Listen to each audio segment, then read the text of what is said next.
A very good morning to all the students. This is Veena teacher. We are in the chapter Cell, the Unit of Life, and in the previous module we saw active transport, passive transport, diffusion, facilitated diffusion, osmosis, uniport, symport, and antiport. Now let us see what we're going to see in today's module. In today's module, we're going to start with various cell organelles, and the first organelle that we're going to see is mitochondria. Now let us see to the diagram of a mitochondria. This mitochondria, it is a double membrane structure. It has outer membrane and inner membrane.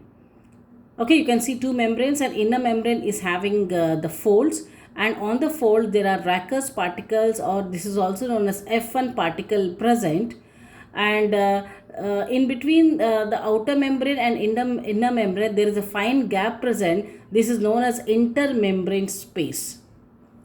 Now, the membrane of mitochondria is made up of phospholipid structure. We have seen in earlier modules what is meant by phospholipid structure. So, this layer is made up of phospholipid structure, and the inner folds are called cristae. You can see the folds present. These are known as cristae.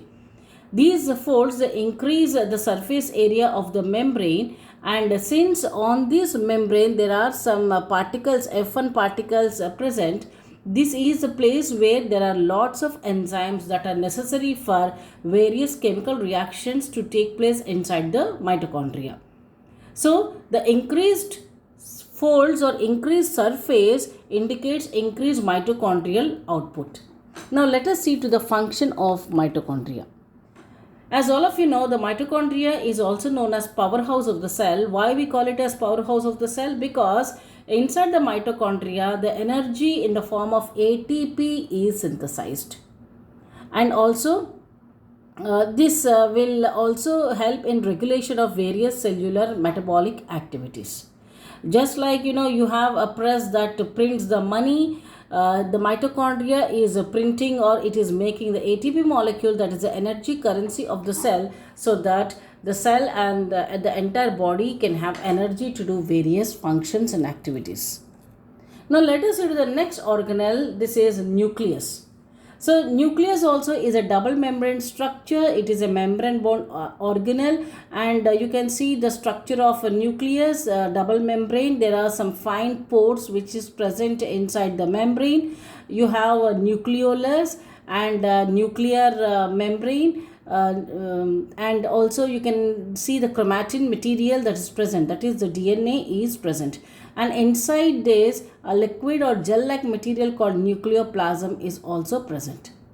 So the nucleus, it is present only in the eukaryotic cells and it is absent in the prokaryotic cells. So these are the main parts that are present in a nucleus, that is a phospholipid bilayer, that is the membrane, nucleoplasm, nucleolus, as well as the last material most important that is present is the chromatin material, or it is also known as the DNA. Now let us see to the various parts that are present inside the nucleus. The first part is nucleoplasm. It is also known as karyoplasm. Remember, karyon always indicates DNA. So since the DNA is present inside the nucleus, you can call it as karyoplasm. So here this karyoplasm, it contains lots of enzymes, salts, organic molecules, etc. And also it helps in maintaining the shape of the nucleus as well as the chromosomes. Next is nucleolus. This region is very important for the ribosomes production.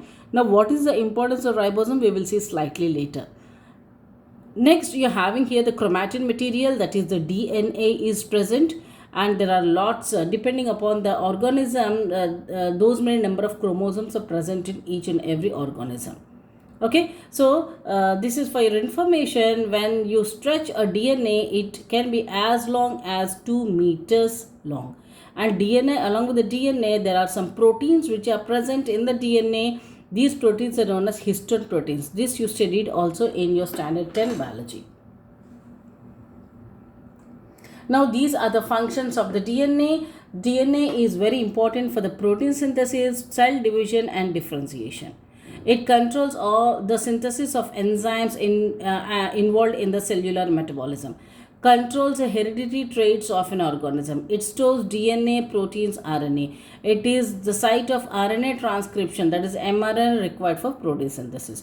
So all these are the essential functions of the nucleus.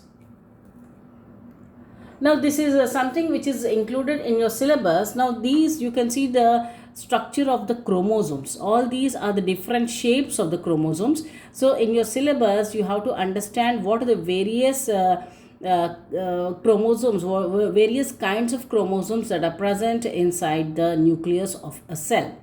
Now let us just try to understand the structure. Here you know the centromere, which is connecting the two arms of the chromosome. One arm is known as P arm, the other arm is known as Q arm. And there is a small knob-like structure that is present in few chromosomes. This knob-like structure is known as satellite chromosome or SAT chromosome. Okay, so this knob-like structure, it is separated from the main chromosome. Now let us understand, depending upon the position of the centromere, what are the various types of chromosomes that we can see. Now the first type is known as telocentric. Here the centromere is present here at the end and there is only one arm present. Okay, so this part is missing. So these kind of chromosomes is known as telocentric chromosome. The centromere present in one corner. Second is known as acrocentric.